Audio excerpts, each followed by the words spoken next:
Hi guys, it's me again, Shine. So for today's video ay pupunta natin at natawag nilang Bueno Bridge. So dahil medyo malayo yung Bueno, kailangan muna natin sumakay ng sasakyan punta doon.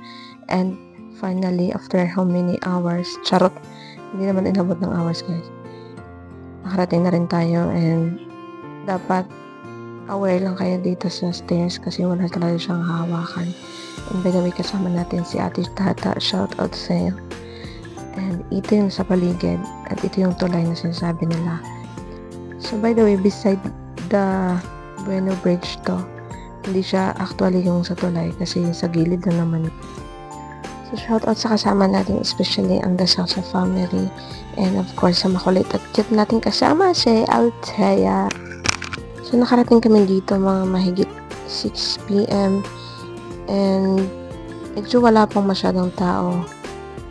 So kumukuha pala ako dito ng introduction pero naisip ko na gusto ko palang mag-voice over for this video. So yung unang ginawa namin is naghanap kami ng pwede namin kainan dito. And tumingin na rin sa paligid kasi sobrang dami pagpipilian dito. Gaya nito, mga laruan na perfect talaga kapag meron kang chikiting na dala or mga bata. Sigurado ako magugustuhan nila yung mga laruan dito. And also, it's not about the material things naman. Much better pa rin talaga na meron kayong bonding ng family or tinatawag na nga family bonding. Kasi yun lang naman yung mabibigay niyo sa bata or sa anak niyo is yung quality time and spending time with them habang bata pa sila. Kasi habang lumalaki yung bata is mas marami yung nagiging priority nila. And yun na nga, medyo na-excite ako sa mga tinitingnan ko, lalo na yung mga birds. And then, meron silang mga chicks na iba-iba yung kulay. And then, napadpad kami dito sa James Food Corner. And then, kasama rin pala namin sila Ubo, yung bagong toy ni Thea. Then, after how many years, charot, dumating na yung order namin pagkain. And, arigato gozaimasu, thank you God for the food. Yung kakain ka na naman sana, pero yung sa likod mo, nagdi-date pa. Charot! So, ito na nga, kumakain na kami, pero ako na lang yung binidyohan ko kasi ayaw ko namang masira yung kanilang gana sa pagkain. Especially kapag yung mga kasama mo is introvert.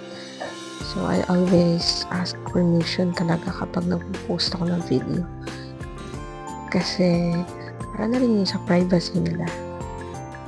Katapos kumain is nagkwentuhan lang kami nitong makulit na batang to. At sinasabi niya nga na gusto niya daw tikman yung tinatawag nilang tanghulo.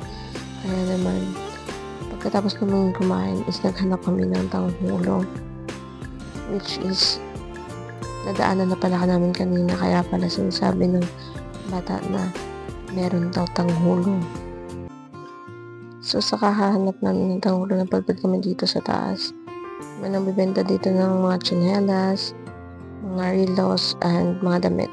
And sa wakas, tagpuan na rin namin kung saan yung nagbibenta ng tanghulo.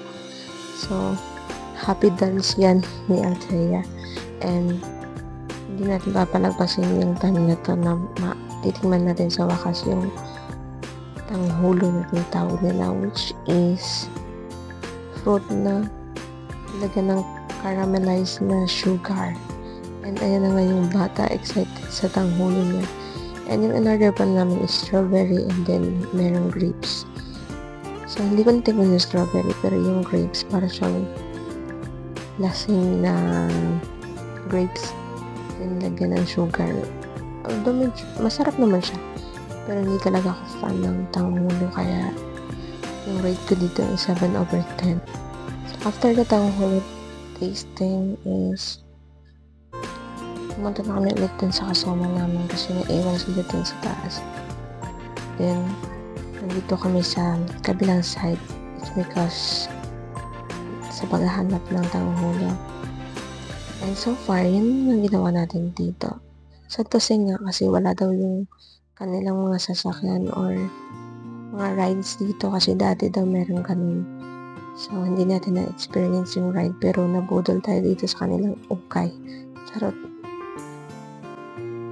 So, pagdating namin dun sa mga kasama namin is nagbibidyoke na pala sila. So, dahil hindi tayo magpapatalo, eh, kakanta rin tayo. Hindi na pakinggan guys kasi alam ko naman na hindi ako magaling kumanta. Charot. Kaya dito na nagtatapos ang ating video. Hanggang sa muli. Stay safe and God bless. Peace.